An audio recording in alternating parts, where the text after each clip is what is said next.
My dear students and parents, this is Daniel and welcome back to our channel. தமிழ்நாட்டில் இருக்கக்கூடிய மாணவர்கள் all India quota medical கவுன்சிலிங்கில் நீங்கள் participate பண்ணணும்னா registration அப்படிங்கிறது போயிட்டுருக்கு.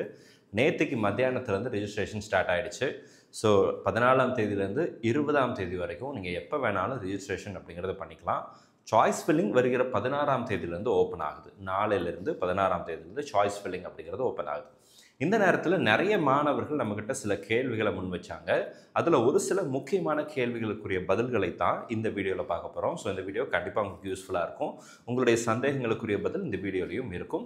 So without wasting time let's get started. இந்த வீடியோவை இது வரைக்கும் நீங்கள் ஒரு லைக் பண்ணல அப்படின்னா மறக்காமல் வீடியோவை லைக் பண்ணிவிடுங்க. அண்ட் புதுசாக நம்ம சேனலில் பார்க்குறீங்க அப்படின்னா இந்த சேனலை சப்ஸ்கிரைப் பண்ணி வச்சுக்கோங்க. பிகாஸ் நீட் 2024 ரிலேட்டடாக நிறைய வீடியோஸ் இதுக்கு முன்னாடியும் போட்டிருக்கிறோம். இனி வருகிற நாட்களும் நிறைய வீடியோஸ் போட போகிறோம். அது எல்லாமே உங்களுக்கு கண்டிப்பாக யூஸ்ஃபுல்லாக இருக்கும். ஸோ சேனலில் மறக்காமல் சப்ஸ்கிரைப் பண்ணி வச்சுக்கோங்க.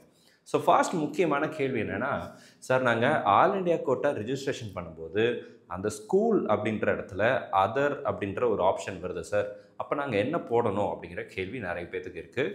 இந்த நேரத்தில் நீங்கள் சிபிஎஸ்சி மாணவர்களாகவோ அல்லது ஸ்டேட் போர்ட் ஸ்டூடெண்ட்ஸாகவோ இருந்தீங்க அப்படின்னா ஸ்டேட் போர்டு தமிழ்நாடு அல்லது சிபிஎஸ்சி தமிழ்நாடு அப்படின்னு சொல்லி நீங்கள் அந்த இடத்துல போடலாம். அது தவிர அல்லது உங்களுடைய ஸ்கூல் நேமே நீங்கள் அங்கே போட்டாலும் ஒன்றும் பிரச்சனை கிடையாது. ஸ்கூல் பார் அதர் அப்படி ஸ்டேட் அப்படிங்கிறதான் போட்டிருக்கிறாங்க. ஸோ அதனால் நம்ம போர்டு அண்ட் ஸ்டேட்டை நம்ம மென்ஷன் பண்ண சொல்கிறோம், சஜஷன் பண்ணுறோம். அதுக்கு மேலே உங்களுடைய விருப்பம் தான். நீங்கள் எதை போட்டாலும் அங்கே எந்த பிரச்சனையும் கிடையாது. அது எங்கேயுமே ப்ரிவியூவில் ஷோ ஆகிறதில்லை. ரெண்டாவது, ஸ்கூல் நேம் அப்படின்ற இடத்துல உங்களுடைய 12th ஸ்டாண்டர்ட் நீங்கள் எங்கே படிச்சிங்களோ அந்த நேமை கரெக்டாக ஸ்பெல்லிங் மிஸ்டேக் இல்லாமல் என்டர் பண்ணிவிடுங்க.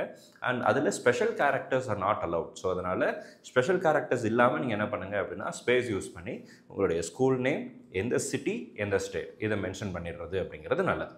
அடுத்ததாக ஸ்கூலினுடைய பின்கோட் கேட்டிருக்கிறாங்க நிறைய பேருக்கு. சார் இது ஸ்கூலோட கோட் நம்பரா, ஸ்கூல் கோட் அப்படின்னு சொல்லி ஒன்று இருக்குது, அந்த கோடை என்டர் பண்ணணுமா அல்லது பின்கோடை என்டர் பண்ணணுமா அப்படிங்கிற கேள்வி இருக்குது.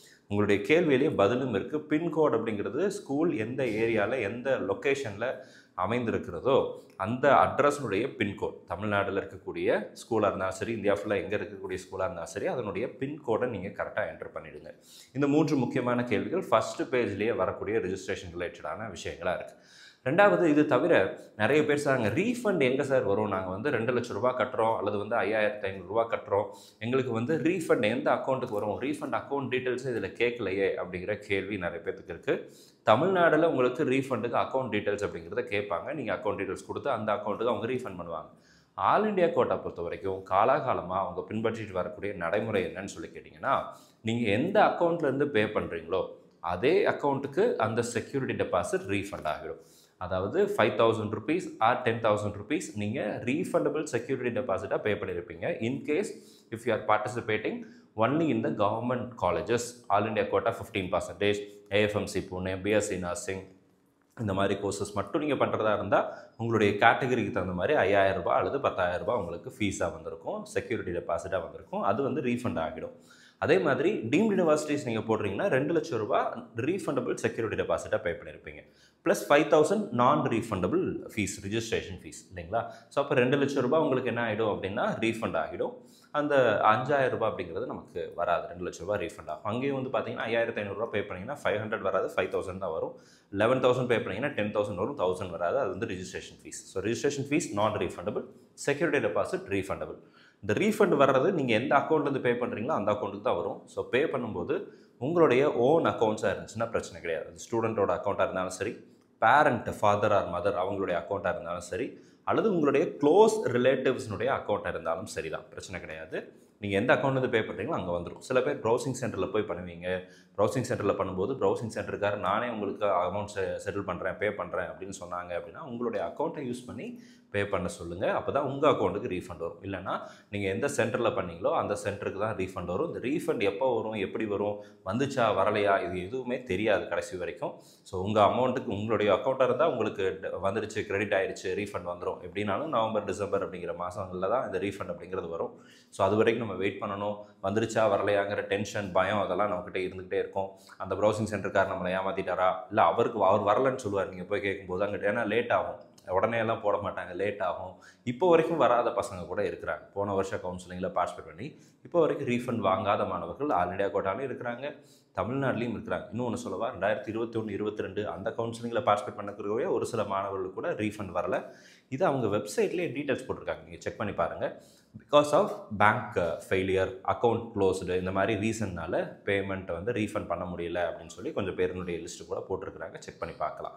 ஸோ நீங்கள் எந்த அக்கௌண்ட் யூஸ் பண்ணுறீங்களோ அந்த அக்கௌண்ட்டுக்கு தான் ரீஃபண்ட் வரும். ஸோ அதனால் உங்களுடைய ஓன் அக்கௌண்ட்ஸை யூஸ் பண்ணுறது அப்படிங்கிறது நல்லது.